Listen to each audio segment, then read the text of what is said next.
performer, like Dr. Padma Subramaniam that we all heard, listening to a man who is only from the field of security. But nevertheless, Dr. Pavan Goenka, Chairman of the Governing Council of the prestigious Indian Institute of Technology, Madras, greetings to you on the award of your Padma Award, which you richly deserve. Your contribution to the country is great, and it's also a matter of pride that you're also a former IITian.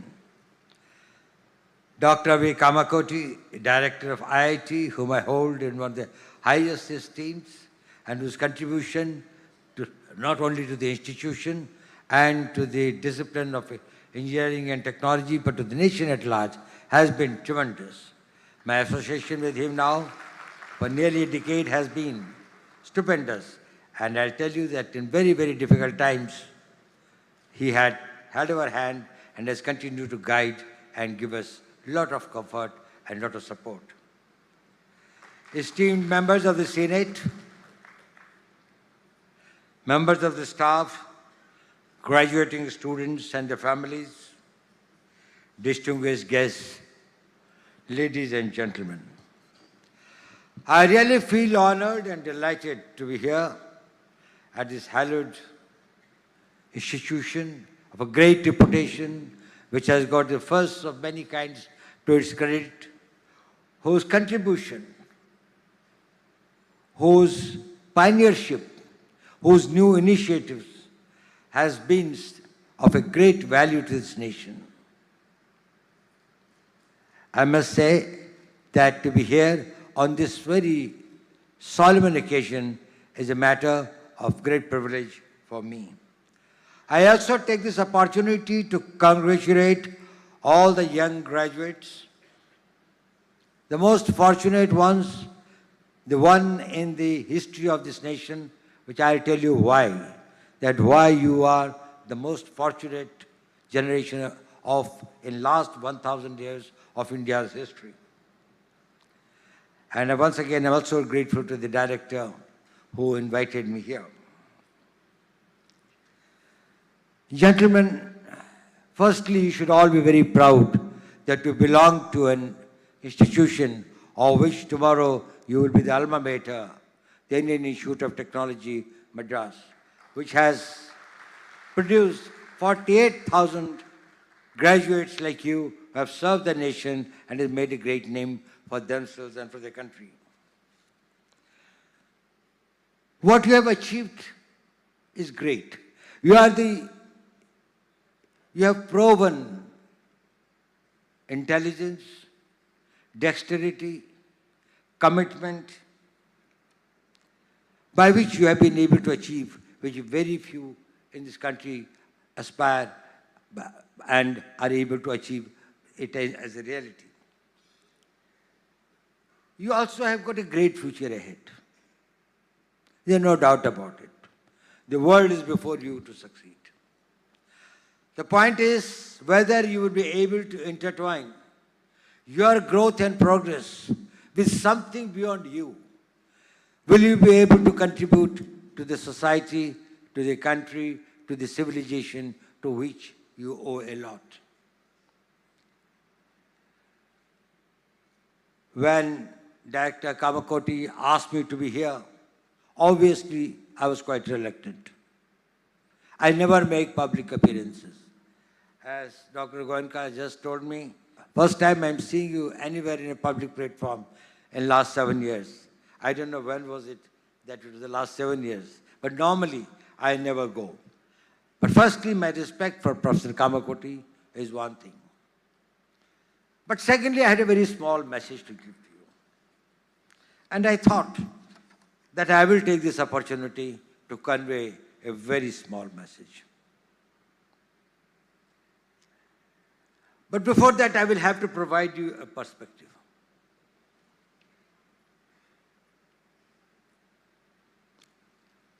You belong to a country, to a civilization which has been beleaguered, bled, dishonored, this thing for 1,000 years. We have suffered a lot. Our ancestors have suffered. Our pitras, as we call them, I do not know how much of the humiliation, deprivations, hardships they have undergone to keep the civilization alive, to keep this notion of the nation alive. Nation is different from a state. India as a nation had existed for millenniums. It may be a new state.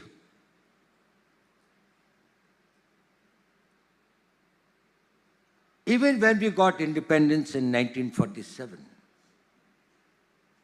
our GDP was barely $20 billion.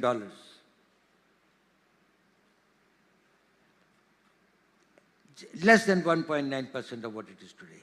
We had 80% population below the poverty line. And do you know, just a few years, or 2-3 years before the independence came, we suffered a famine in Bengal. It's a pity that nobody talks about it in India today. Do you know, as per the British records, how many people died in that starvation death, due to starvation death? There were 60 lakh people died. And there was nothing that was talked about it in the slave nation. That showed that the country's spirit had been enslaved to that extent that it became a non-event. Today, if there are 5 such deaths, the whole country will rise. The youth will you will find governments will fall. Deaths due to starvation because you could not eat. And therefore, 60 lakh people died, as per the records. That is the thing that we came, and as Dr. Goenka said, we will be completing 100 years of our independence 22 years from now. You will be at the prime of your careers. You will be in your mid-40s or late 40s. You would have experience. You will have the knowledge. You would also have the personal stability, financial stability, family stability, social stability by that time. And still you will have many decades to contribute and work. What will be that India like? Let us visualize. Dr. Goenka said we'll have a GDP of 32 trillion as against probably 4.1 today. About 8 times of the present one.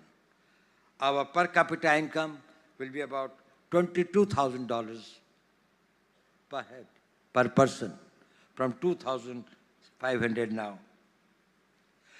We will have working population of 1.1 billion people, highest in the world, which will be better educated, which will be highly skilled, which will be globally interconnected, and will also have the largest technical pool.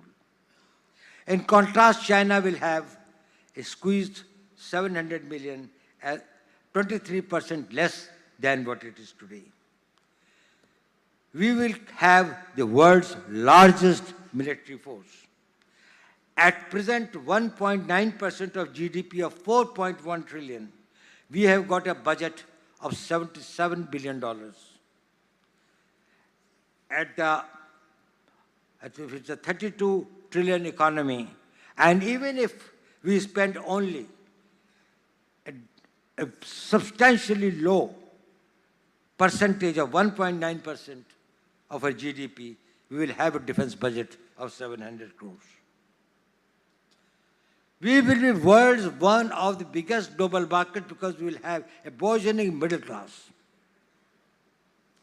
And as having a unique geopolitical situation, demography, soft power, international connectivity, and the civilizational strength and the spiritual strength that Dr. Padma Subramanianji just told us and enlightened us about. You will be a tremendous power. Do you think so? Well, I think so. But there is the X factor. And that X factor is going to make a difference, and I have come to tell you only about that. Whether it is in defense, whether it is in manufacturing, whether it is in our socio-economic development, whether it is in any field, there is one factor that is going to make a difference, and that is you. Both as individually and collectively.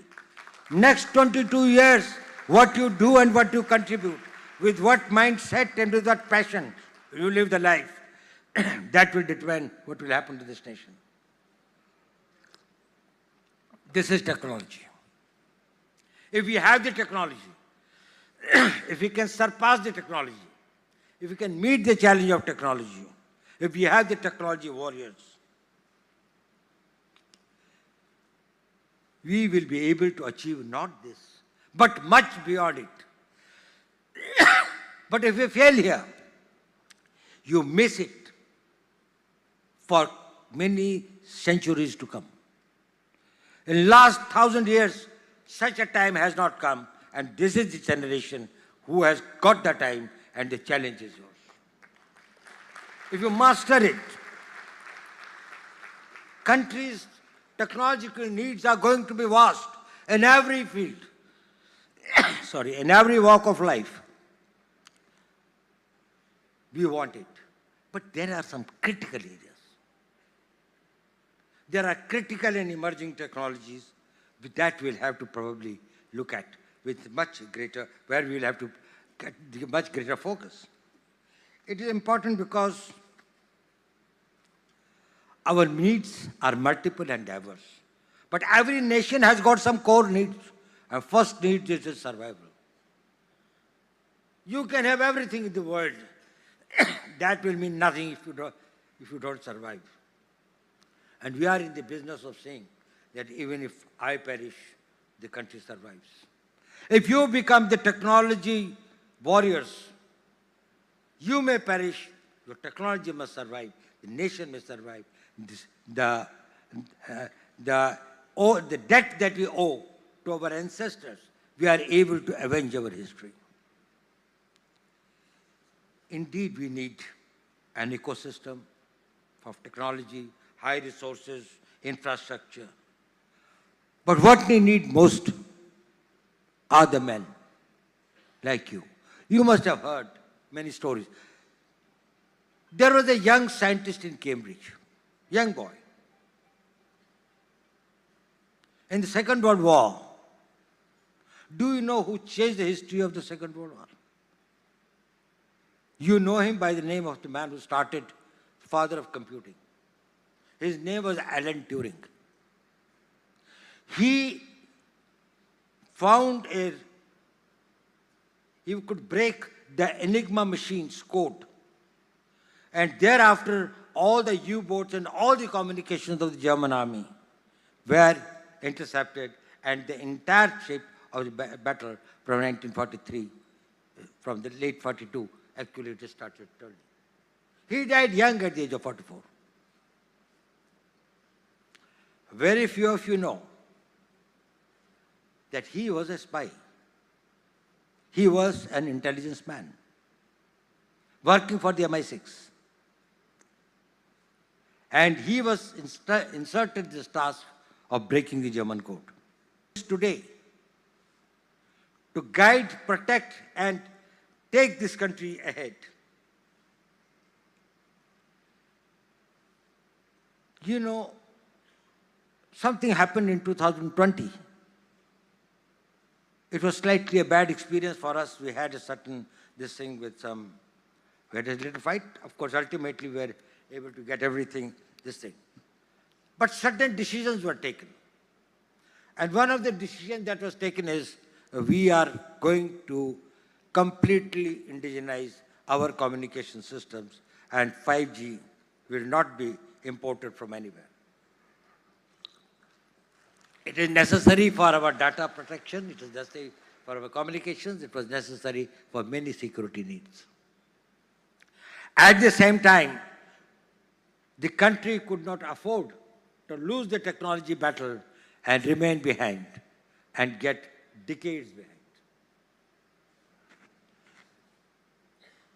Chinese has taken over 22 years and spent about $300 billion for developing the 5G. We neither had that much of a time. I'm sorry, Chinese took about 12 years, not 22 years, 12 years. We neither had that sort of a time, nor even that sort of a money. Whom did we turn to? And that is why I said I owe a lot to Professor Kamakoti. We came and we talked with him. We wanted trusted sources. We wanted the system along with the private sector to work out. And within about 2.5 years, India was totally indigenous. And today's 5G, there's nothing foreign in that. And we owe it to your IIT. We owe it to our private sector. We owe it to others. All contributed a lot. Today, it ensures, Professor Kamakoti has put a system in place that even a screw that comes, that deals with anything which has got or which leads to the nation's security protection of the data protection or the anything that is, it comes from a trusted source. It's either made in India or it is something which is made by somebody who is very close to India. It comes from a trusted source. That concept was this thing when he said, how do we make our system totally insulated from any enemy influence and others? And we said that we will work for that. It looks small, but it is big. It is something that you have done a lot for doing that. Now, I was talking about that what could be the systems that would be important for us, which will be the game changers. You all know it, but I would like to emphasize it. Artificial intelligence is one of the great game changers. It took roughly 4.5 million years for a man to discover, invent fire, which was one transformative technology. Fire changed the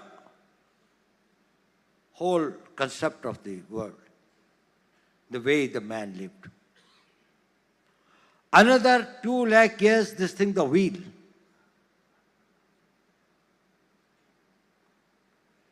And then many such things came which we call as this thing, which take a shorter time, and others, your steam engine, printing press, computers and others. The rate at which it was changing, the world was changing. Artificial intelligence is going to change the world every year at that rate. It will become unrecognizable from everything that we do today. Is probably changed, and its applications will be diverse. It's not only required for your research and development, for machine learning, for large language models, for defense, robotics, medical, finance, anywhere. If India is able to lead and develop, make it a focus point, that this is one area that we have to develop. Another is about quantum, the quantum computing and its all applications.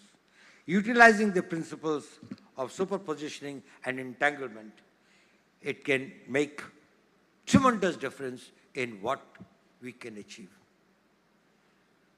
It is going to make the classical computing much less relevant. This thing of the photons and others that we're talking about, actually the theory of particles are going to undergo a whole change. The way that from distances and others probably will make this thing, the conventional thinking of our this thing, that how particles will behave and this thing probably will be much more unpredictable. So in the computer discoveries, probably you will find that this whole new world opens. Semiconductors, now that is the building blocks of the modern technologies. Our chips for our battle tanks, for various types of things, that probably the chips are going to be a great thing. And then the space sciences, and I must compliment here Dr. Goenka, who has contributed tremendously in last 3 years in the new whole district that is opened up for the space sector, for the private sector, and we are doing very well in that. Whether it's in communications, it's in navigations, it's in satellite surveillance, geological mapping, rare earths, and advanced materials, energy, etc. Other this thing. Now, the link of the technology and warfare has been always very, very important. The caveman from his stove, from a sling with a stone, to the today's contactless warfare and the unmanned systems has been a long journey.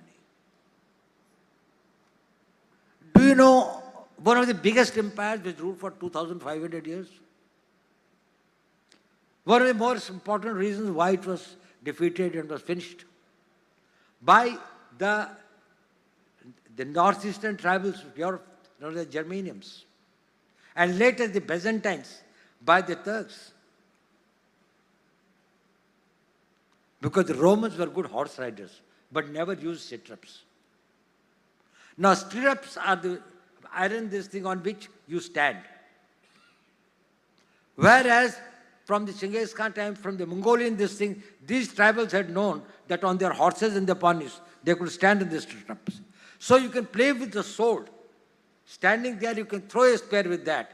Whereas on the horse, where you are sitting on a blanket on top of it, you can only tumble down, if anybody wanted. Roman Empire got finished. It's the technology. Mughals brought here the Hemu's army and others, which was much more powerful than of the Babur and others. It was the bazookas, the gunpowder. The Mughals brought the gunpowder.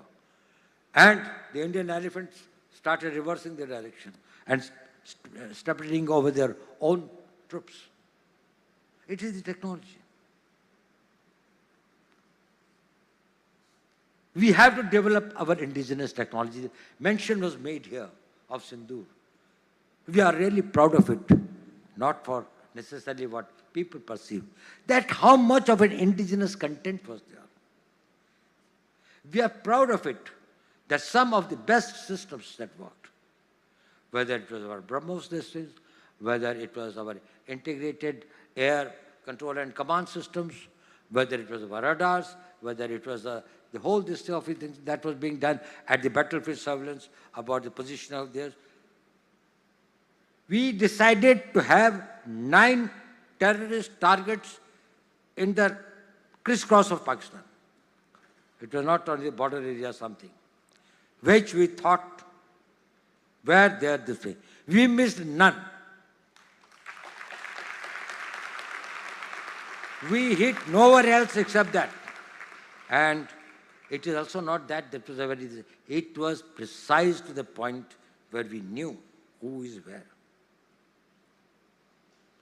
Entire operation was started at 5 minutes past 1 and was over at 28 minutes past 1. 23 minutes.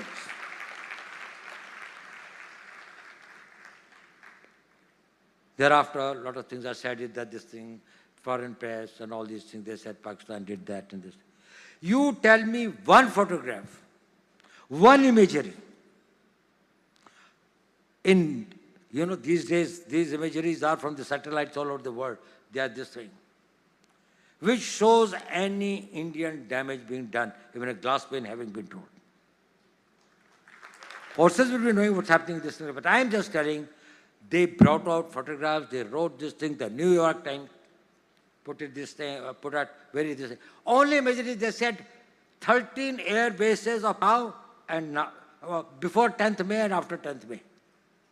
Whether it was in Sargodha, or it was in Rahim Yar Khan, or it was in Chaklala, or it was in Rawalpindi, air bases, including the Bellary, where they have got the AVACS, the control systems. Now, I want to send to you, you must meet him.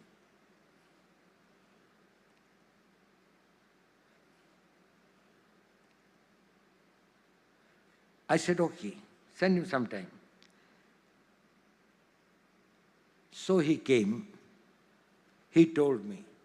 I said, how do you know General McMaster? He said, I provide some services to the American Defense Forces. I said, what's your background? And then he told me something about his decision. When I learned that he was the person who was the founder and CEO of Rhombus, he was providing on the basis, he started it, on the basis of the open information about the position of the satellites and what they were taking the imageries and some of these things, the entire forecasting model for next 24 hours for Pakistan, for American Army. Then the American Army started supplementing it with their own data. And he became extremely this thing, and this Rhombus Corporation became one of the very, very powerful organizations with very high technology, using AI, using particle these things, and multiple of other technologies and others. Then I asked him, I said, okay, that's very good. I'm impressed with what you said. We checked it up with these things also. We found tremendous distribution. His predictions are 70% right about anything relating to defense and military activities taking place anywhere in the world. He said, sir, I've come to you, I carry a sense of guilt. I said, why? I said, you've done so well in life. He said, sir, I've done so much for the Americans, this thing. I'm an IITian, but I could not do anything for my country. I want to do something for my country. But I said, we have got problems. You have taken American citizenship. And therefore, we can't integrate you with the system. He said, don't bother. You don't give any data. I will work on the basis of the open data. And I will teach your people how to manage it. After I go, you integrate the data with your own people to find out this thing. We have started working with him. And he said, I don't want to do it for money. It's not for money. This is the spirit that I want each one of you to go. Will you have that passion for your nation? Think that you realize it a little too late. Or you realize in 2025 that you have to take the country in 2047 where its destiny is, where it is destined to. Make it a proud country in major military terms and economic terms, in science and technology, and everything and every area of the human activity. If you can manage your time, you can manage your energy, and you can manage your mind and spirit, you can achieve it. And you are not the first. Many more have done it, but only today you have got the opportunity. I did not have the opportunity. I was not an IT. Actually, when I this thing, the IITs were just started coming up. There was hardly this thing. We also did not have that much, and the country did not have that much of a money. Today, the country has money to invest in science and technology. Next year, it will be probably another 1 trillion added to our country's growth. Probably we are succeeding, we are going to become more this thing. Very few institutions today will say that they have got dearth of resources. Ecosystems is being built up. Infrastructure is being built up. Testing equipment and others will be available. If not, we will do it. Your alumni are a great asset. All over the world they are there, and they have been contributing a lot. I must say that, well, their contribution has been fantastic. But will you be looking at it only as an opportunity? You will make the life comfortable for you. You will be able to go for more of holidays to Mediterranean and other climatic countries, this country, and thereafter.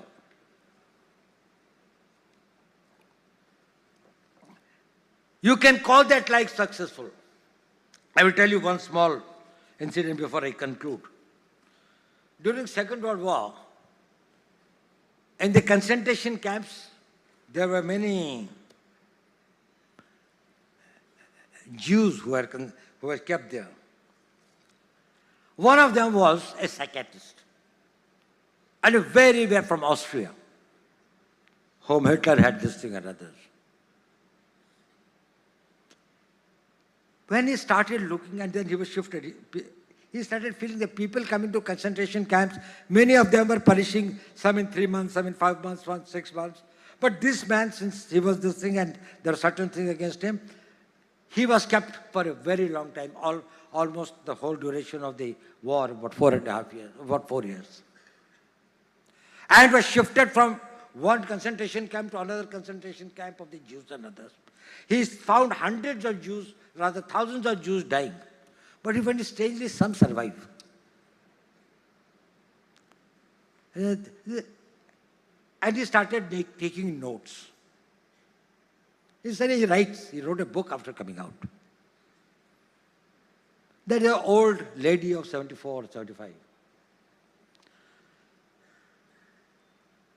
She said, I don't know when the war will be over, but I have to go back home. He said, why? They said, they brought me and my son daughter-in-law.